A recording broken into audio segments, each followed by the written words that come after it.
Hi, everyone. It's Mary, your 90 Day Fiance Kiki and Kibit's host. And I'm here today with my 90 Days and 900 Seconds. So I'm here to recap episode 2, Catching Flights and Feelings. So let's hop right into it. So we get to meet Jasmine in this episode.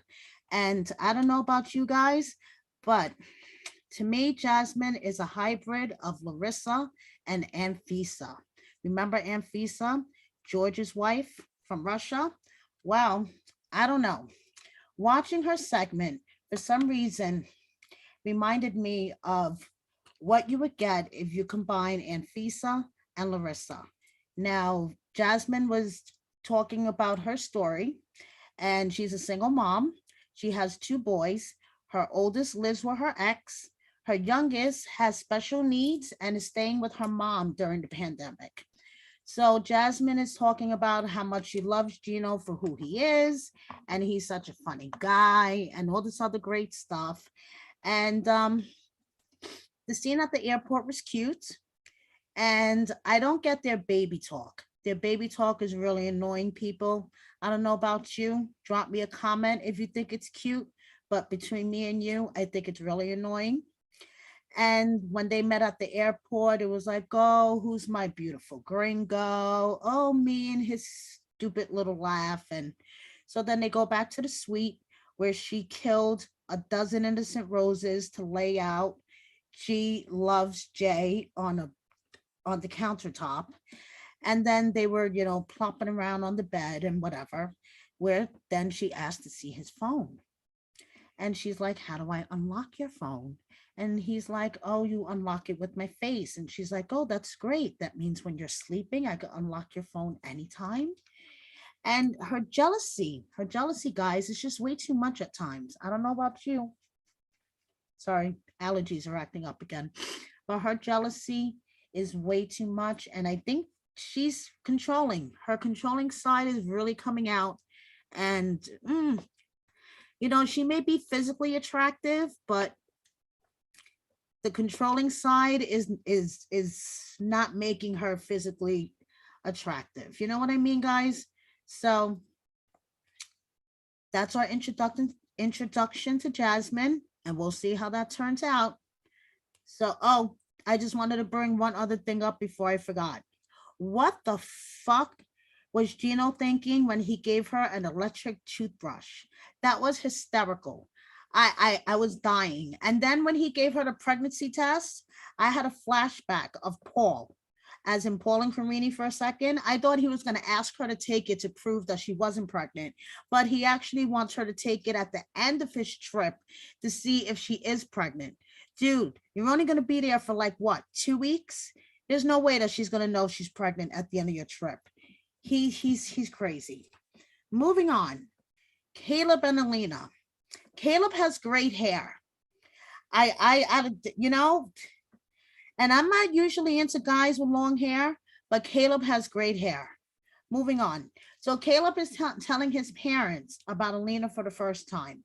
And he doesn't tell his parents about his relationships because they're like ultra Christian and they believe that you date, you get married, and you're supposed to be a virgin when you get married. And obviously, Caleb is not living up to their values. So he tries to keep them out of his relationships as much as possible. So he goes to their house, tells them about Alina.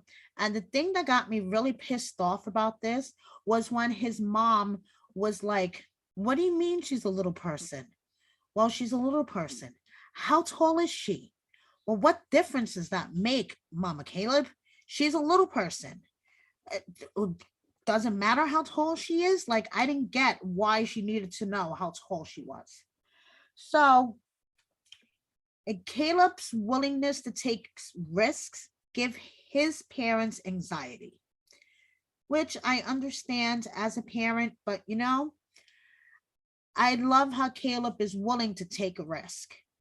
So Alina and Elijah are preparing to go to Turkey. Elijah's been her ride and die for 6 years.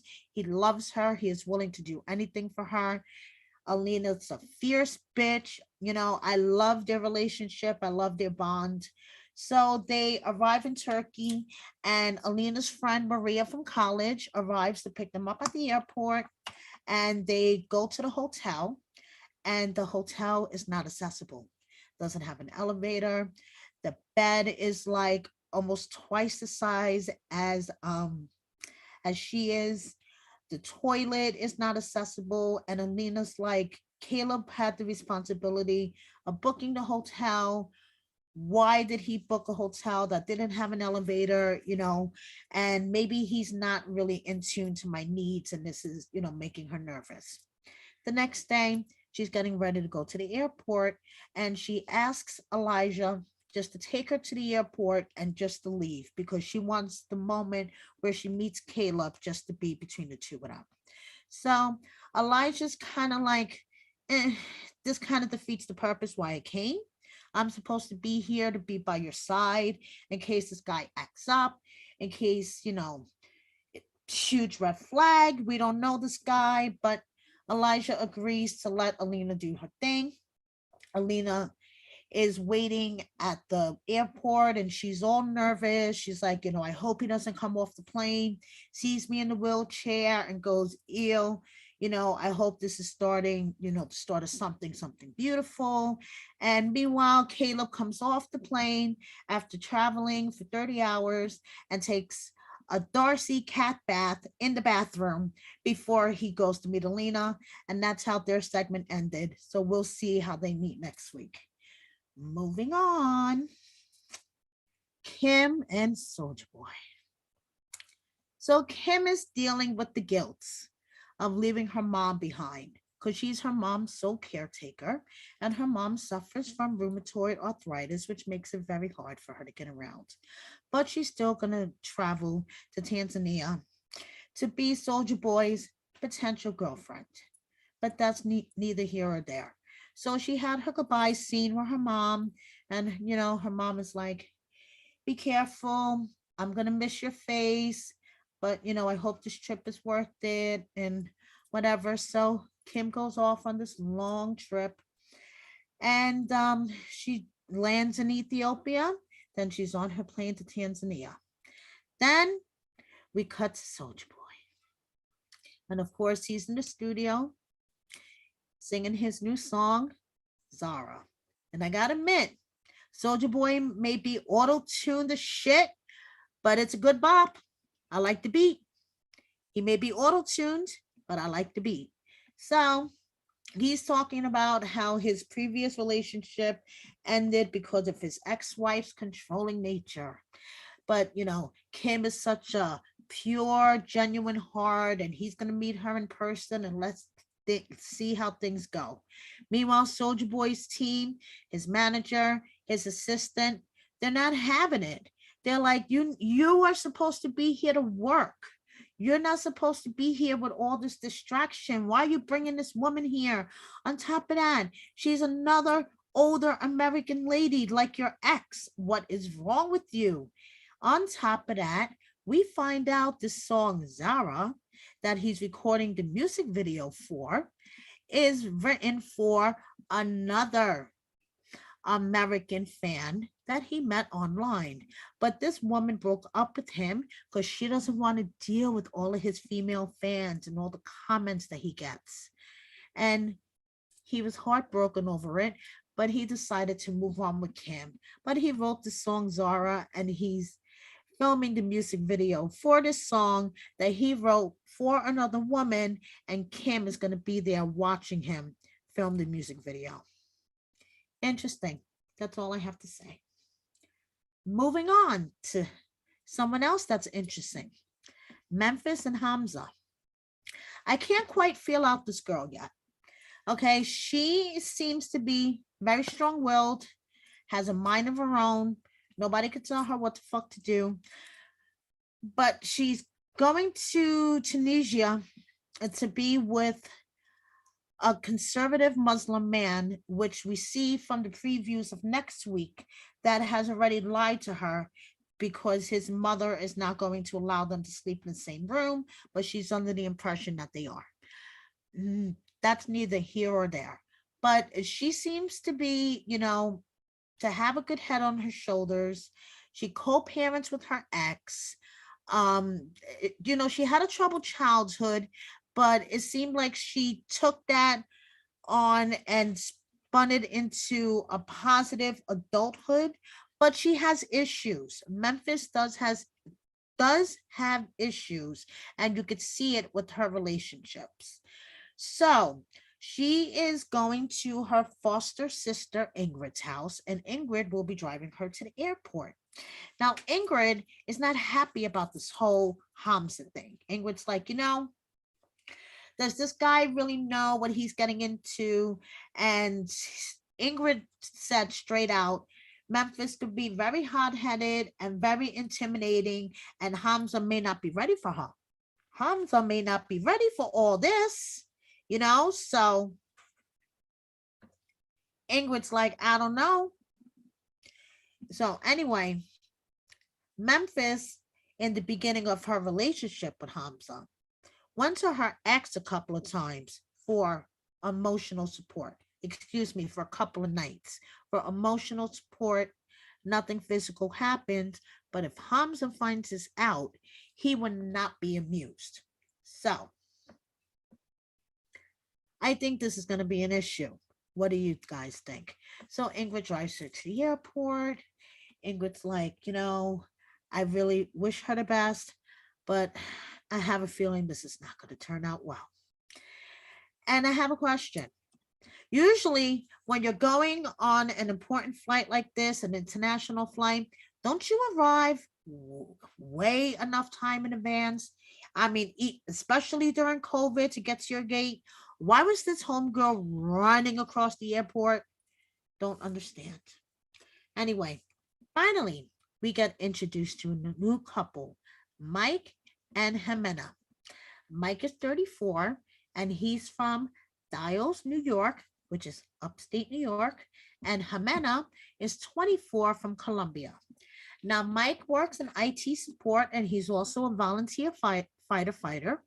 He lives at home with his dad and his grandpa, and his grandpa has the line of the episode that he only hears what he wants to hear, which is great. Now, the one thing that kind of blows my mind about Mike is that he has not had a serious relationship since high school. And his relationship in high school was about a year. So anyway, and him and Jimena have a language barrier, which I bet you Google Translate comes into play a lot. A lot of Google Translate couples again this season, I guess. So him and his younger brother Steven are talking in the firehouse. And even though his brother admits that this has been the happiest that he's seen Mike since their mom passed away, his brother is cautioning him, to be careful because this is kind of crazy. And Mike wants to propose while he's visiting. And his brother's like, are you sure? You don't even know this girl. Then Mike is going to the toy store with his friend John and John's wife Nisi, and he's going to shop for gifts for Jimena's boys. Jimena's also a single mom. She has two boys, ages 3 and 6, I believe. So they're going shopping for gifts, for Mikey to bring when he goes to Colombia the following week. Now, what was up with that store clerk? She was fucking hysterical. Not only does she have the hat and the mask, but did you guys notice that she was wearing double pairs of glasses? Like, I was fucking dying laughing. And then she's like, oh, well, if you don't wind up with the girl, at least he could get a good cup of coffee. Like, she was fucking funny. And I'm awarding the MVP of this episode to Mikey's friend John. He hit the nail right on the head. I mean, he was like, there are air horns, red flags, the National Guard, floodgates opening, and Mikey just can't see it. He swears that Mikey is being roped in by Jimena's looks, that Jimena can have men all over sending her money, and that he doesn't know it, and he could just be another sucker. And the red flags are everywhere. And because he's so roped in by her looks, that he doesn't see it. So, my MVP for this episode goes to Mikey's friend John. So, that is basically it for today. And next week, we get to see Jasmine's jealousy go to a whole new level of crazy. Like I said before, Hamza lies to Memphis about being able to sleep in the same room because his mother killed that idea. We get to meet another new couple that looks very interesting. Kim, who is so genuine and kind, is arguing with Soldier Boy's team. And Mike arrives in Colombia, but where is Jimena? One wonders. Thank you, everyone, for tuning in to my 90 days and 900 seconds recap. Please subscribe, share, and like. Thanks, everyone. Have a good night. See you next week. Bye.